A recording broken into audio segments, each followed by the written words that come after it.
Everyone, আজকে আমি শুক্তো দেখাবো। এর আগেও আমি আমার চ্যানেলে দেখিয়েছি, বাট আমি আরেকবার দেখিয়ে দিচ্ছি। তো শুক্তোর জন্য আমি এখানে নিয়েছি করলা, আলু, শসা, এটা নিজেদের রিকোয়ারমেন্ট অনুযায়ী, ডাঁটা, বিনস, গাজর, বেগুন, বড়ি, আর এখানে মশলাগুলো নিয়েছি। এখানে নিয়েছি রাঁধুনি, আদা আর পোস্ত বাটা, আর এখানে ড্রাই মশলার মধ্যে নিয়েছি 5 ফোড়ন, রাঁধুনি আর মৌরি শুকনো খোলায় নেড়ে নিয়ে এটাকে রোস্ট করে নিয়েছি, মানে গ্রাইন্ড করে নিয়েছি। আর এখানে অল্প দুধ লাগছে। তো রান্নাটা আমার হবে সর্ষের তেলে। প্রথমে আমি বড়িটা ভেজে নেব, তারপর আমি করলাগুলো ভেজে নিয়ে ভেজিটেবলসগুলো অ্যাড করব।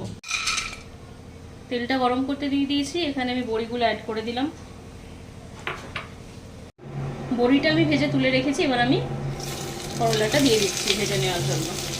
করলাটা আমার ভাজা হয়ে গেছে, এবার এটা তুলে রেখে আমি আরেকটু তেল অ্যাড করে সব সবজিগুলো দিয়ে দেবো। এটা আমার গরম হয়ে গেছে, আমি সব সবজিগুলো এবার একে একে দিয়ে দিচ্ছি।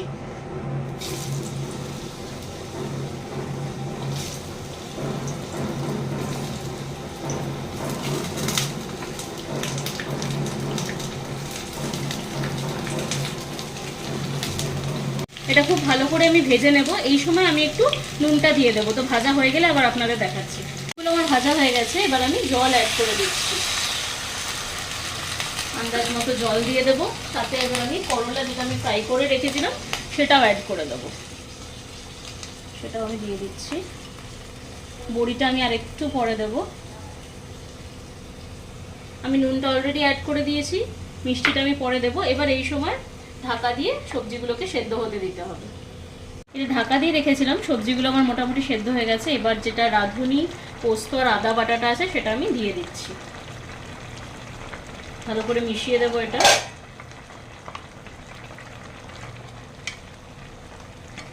সবজিগুলো মোটামুটি সেদ্ধ হয়ে এসছে, আমি এই সময় বড়িটা দিয়ে দিলাম, দিয়ে আবার ঢাকা দিয়ে দিচ্ছি। সবজিগুলো আমার সেদ্ধ হয়ে গেছে, এবার আমি দুধটা অ্যাড করে দিচ্ছি, দিয়ে ফ্লেমটা একটু হাই রাখবো। দুধটা আমি অ্যাড করে দিলাম। গ্রেভির রিকোয়ারমেন্ট অনুযায়ী আপনারা দুধটা নেবেন।